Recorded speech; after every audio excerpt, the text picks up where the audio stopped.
नमस्कार, एक बार फिर से आप सभी का बहुत बहुत स्वागत है हमारे YouTube चैनल पे। आज फिर से मैं आप सभी के लिए बहुत ही महत्वपूर्ण वीडियो लेके आया हूँ। आज हम आप सभी को बताने वाले हैं क्लास 6 साइंस चैप्टर 7 के नोट्स के बारे में, जिस चैप्टर का नाम है पौधों को जानिए। तो आइए शुरुआत करते हैं क्लास 6 साइंस चैप्टर 7 पौधों को जानिए के सबसे महत्वपूर्ण नोट्स के बारे में।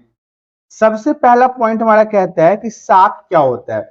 तो आइए हम शाक के बारे में जानते हैं। इसका आकार छोटा होता है, ये साइज में जो है वो छोटा होता है और इसके तने बहुत ही मुलायम होते हैं। तने कहने का मतलब तो होता है टहनिया। टहनिया जो पेड़ पौधों के अंदर होता है वो इसके मुलायम होते हैं। शाक की ऊंचाई मानव की ऊंचाई अर्थात इंसानों की ऊंचाई से कम होती है। उदाहरण के लिए गेहूं का पेड़, धान का पेड़, बंधा गोभी का पेड़, घास वगैरह जो होते हैं कुछ, वो पुदीना इत्यादि, ये सभी क्या है, शाक वृक्ष में आते हैं। उदाहरण के लिए आपको यहाँ पे बंद गोभी का फूल दिखाई दे रहा होगा, इसकी अगर पेड़ की बात कर लें तो ये काफी छोटा होता है।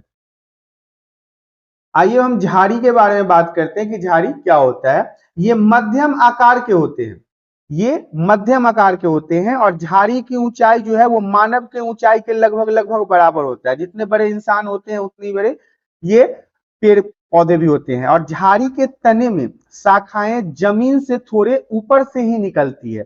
ये ध्यान रखिएगा, अगर कोई पेड़ है तो इसके जमीन के ऊपर से ही इसके डाल पात निकलने शुरू हो जाते हैं।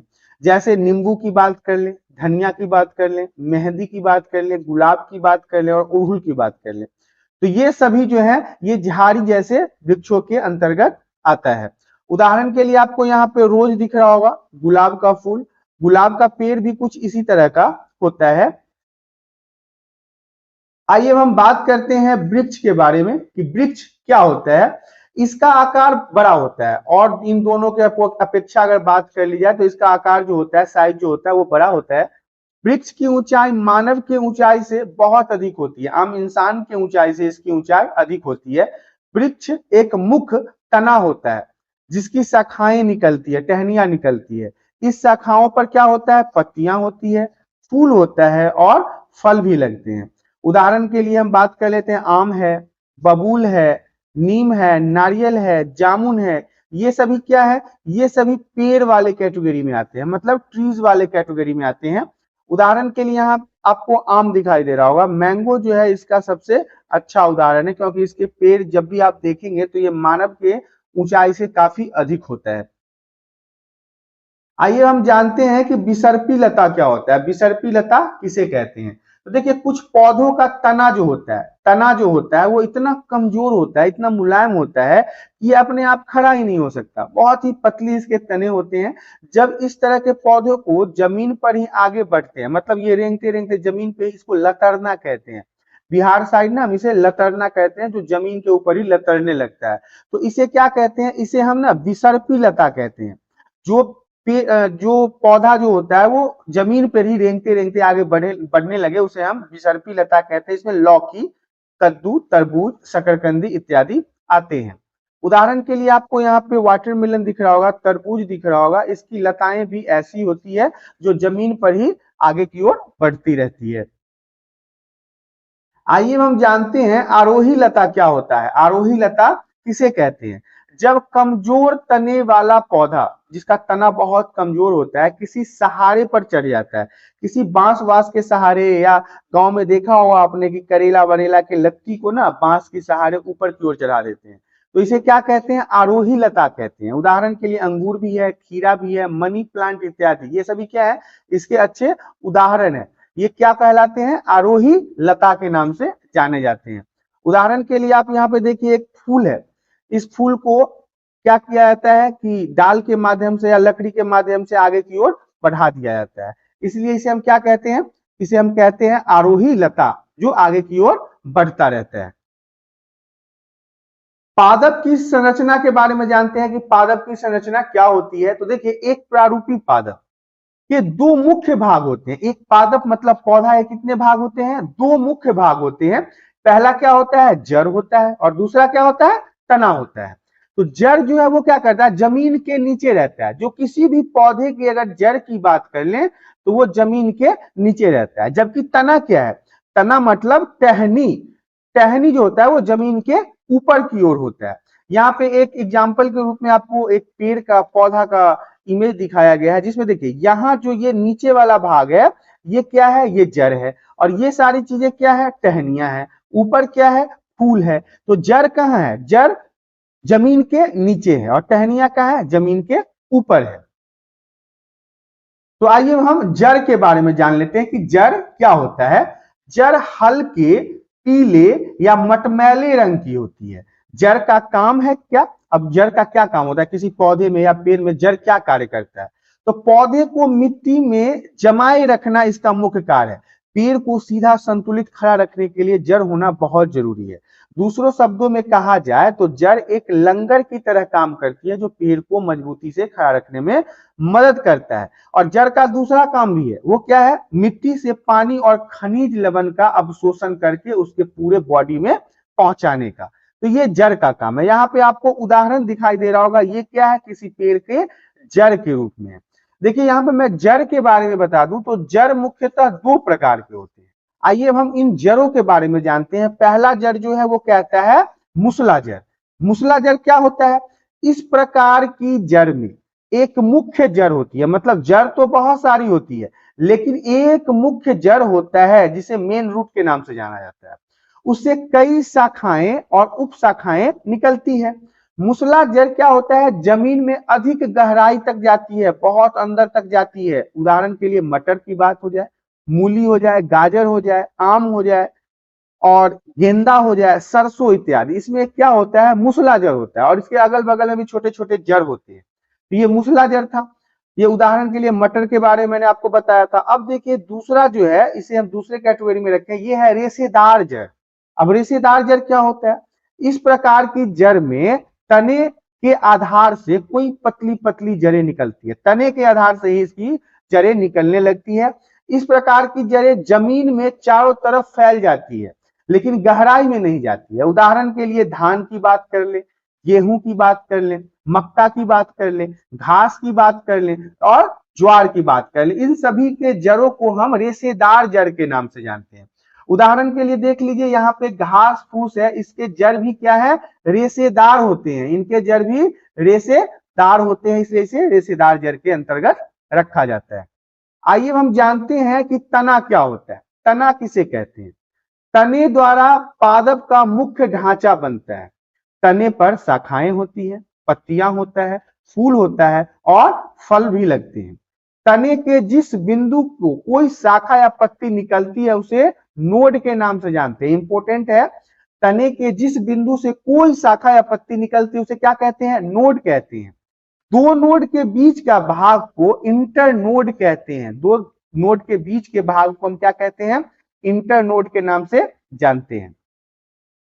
उदाहरण के लिए यहाँ पे आपको पेड़ दिखाई दे रहा होगा, इस पेड़ के एक टहनी से दूसरे टहनी के बीच की जो होती है इसे हम इंटरनोड के नाम से जानते हैं। अब आइए जानते हैं तने के कार्य के बारे में कि तना का क्या कार्य है, क्या काम है तने का।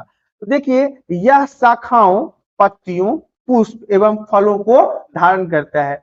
ध्यान समझिएगा कि यहाँ से आपसे पूछा जा सकता है कि तने का क्या कार्य है, तो आप बताएंगे कि ये क्या करता है, अपने ऊपर शाखाओं को समा के रखता है। पत्तियां इसके ऊपर ही रहती है, पुष्प भी इसके ऊपर रहता है, फल भी कहाँ रहता है, इन्हीं के ऊपर रहता है। दूसरा पॉइंट कहता है यह जल, खनिज, लवण और खाद्य पदार्थों का संवहन भी करता है, मतलब एक जगह से दूसरी जगह पहुंचाने का काम करता है।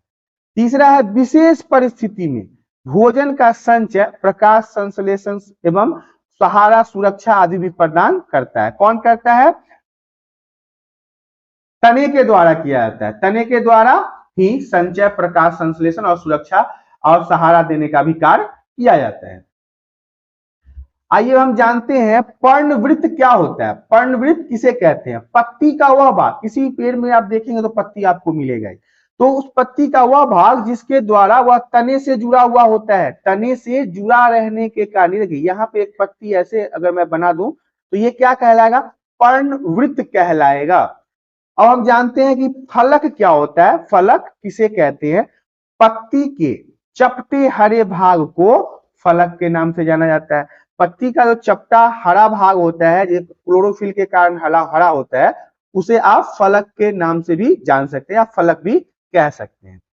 अब जान लेते हैं सिरा क्या होता है। सबसे ऊपरी छोर सिरा पत्ती के इन रैखित संरचना को सिरा कहते हैं। रैखित संरचना को क्या कहते हैं? सिरा के नाम से जानते हैं। मध्य सिरा, अब देखिए यहाँ पे सिरा के भी प्रकार है। पहला है मध्य सिरा, पत्ती के मध्य में एक मोटी सिरा आपको दिखाई देती है जिसे हम मध्य सिरा कहते हैं। जैसे कि ये अगर पत्ती है, ये आपको अगर पत्ती दिख रहा होगा तो ये इसका जो मोटा सा सिरा है यही क्या कहलाता है? मध्य सिरा कहलाता है। सिरा के प्रकार में मध्य सिरा आपको समझ में आ गया। अब जो सिरा विन्यास है इसे भी समझ लीजिए कि सिरा विन्यास क्या होता है। पत्तियों पर सिराओं द्वारा बनाए गए डिजाइन को सिरा विन्यास कहते हैं। यदि यह डिजाइन मध्य सिरा के दोनों ओर जाल जैसा हो तो यह सिरा विन्यास जलिका रूपी कहलाता है।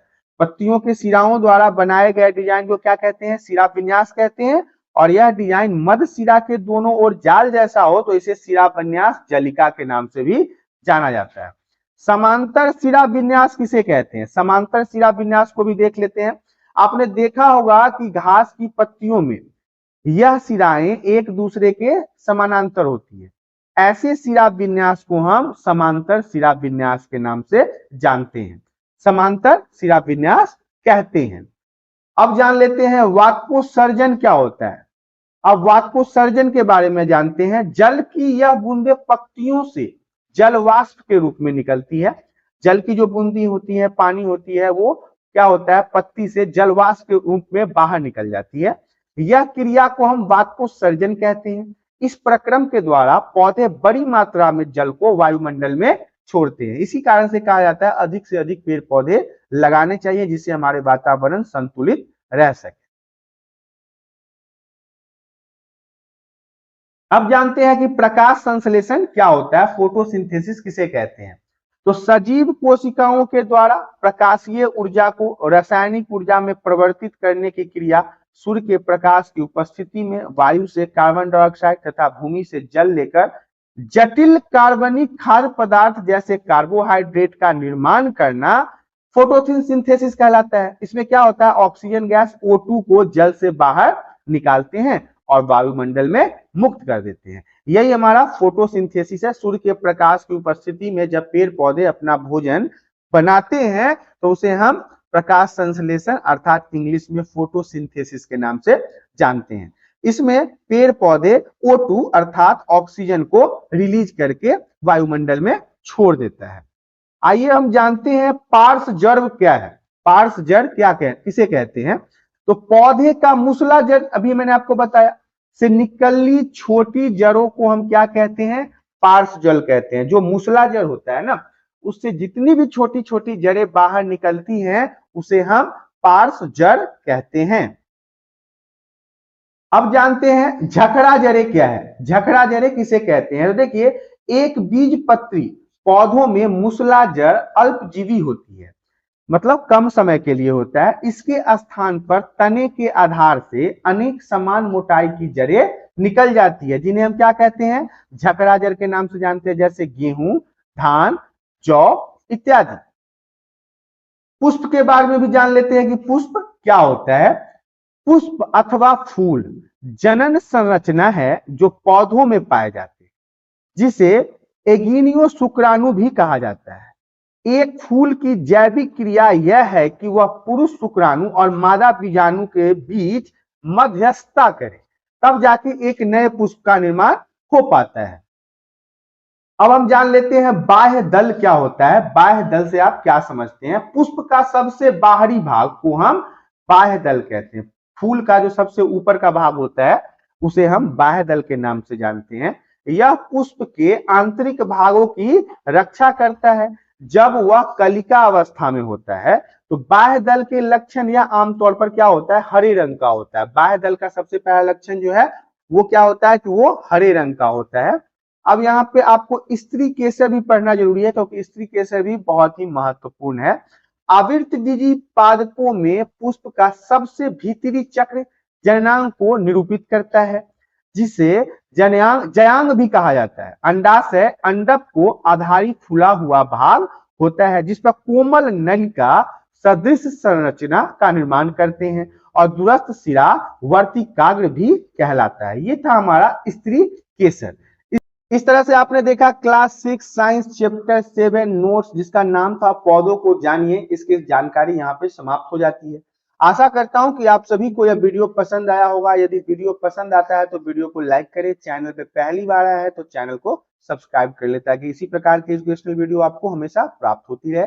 अब हमें इजाजत दीजिए, हम आपसे फिर रूबरू होंगे अगले वीडियो में। तब तक के लिए धन्यवाद।